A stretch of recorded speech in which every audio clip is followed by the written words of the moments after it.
Ini dia Tugu Selamat Datang Tapanuli Selatan dan Tapanuli Tengah. Ini dulunya adalah sungai yang sangat deras, yang aktif, tapi saat ini sudah berubah. Ini sudah menjadi tumpukan-tumpukan dari runtuhan dari kayu-kayu gelondongan, ya. Dan sungai saat ini sudah berpindah ke seberang sana. Inilah pemandangan yang tidak pernah kita bayangkan sebelumnya. Bagaimana Sumatera dari Aceh, Sumatera Utara, dan Sumatera Barat luluh lantah oleh banjir bandang yang begitu dahsyat. Kami mengucapkan turut berduka cita yang sedalam-dalamnya untuk saudara-saudara kita di Sumatera. Hingga hari ini, menurut laporan CNN Indonesia, 836 orang meninggal dunia dan 518 lainnya masih hilang akibat banjir bandang dan longsor yang memporak-porandakan Aceh, Sumatera Utara, dan Sumatera Barat. Tapi ada pertanyaan yang menggedor nurani kita semua. Benarkah ini bencana alam? Karena jika ini murni dari alam, mengapa sungai kita dipenuhi tumpukan kayu, kayu gelondongan, batang besar, bahkan sisa penebangan yang terbawa arus? Bencana ini bukan hanya soal curah hujan, ini tentang jejak manusia. Sesaat bencana melanda, pemerintah masih seolah merasa semua tidak sedramatis yang tergambarkan. Bahkan sekelas kepala BNPB dengan ringannya mengeluarkan pernyataan bahwa dampak banjir di Sumatera Utara, Aceh, dan Sumatera Barat hanya mencekam di media sosial. Ini sangat memalukan dan nirempati. Sebuah pernyataan seperti ini bisa keluar dari mulut seseorang yang tugasnya adalah mengurusi bencana alam. Akhirnya ia sadar ucapannya yang asal bunyi menampar wajahnya. Segera setelah ia melihat langsung di lokasi, ia minta maaf karena dampak banjir ternyata sangat parah.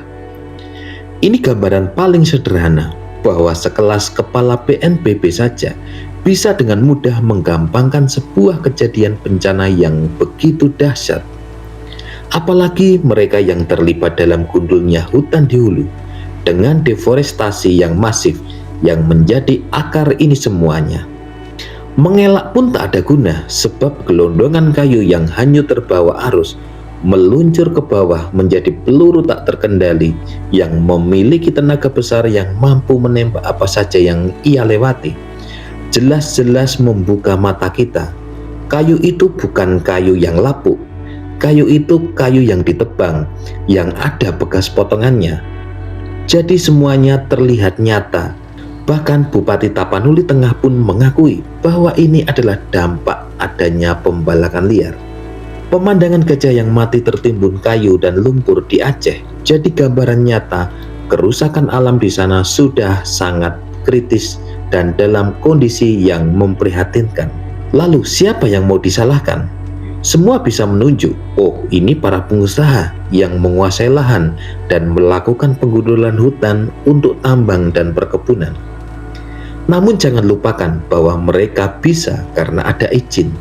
Izin yang mengeluarkan pemerintah, dalam hal ini tentu kementerian terkait. Semua saling berkaitan, meskipun saat ini perizinan terpusat. Namun bencana ini bukan datang dalam sebulan atau setahun. Ini akumulasi dari penggundulan hutan selama sekian waktu. Alam sudah memberi peringatan dengan caranya.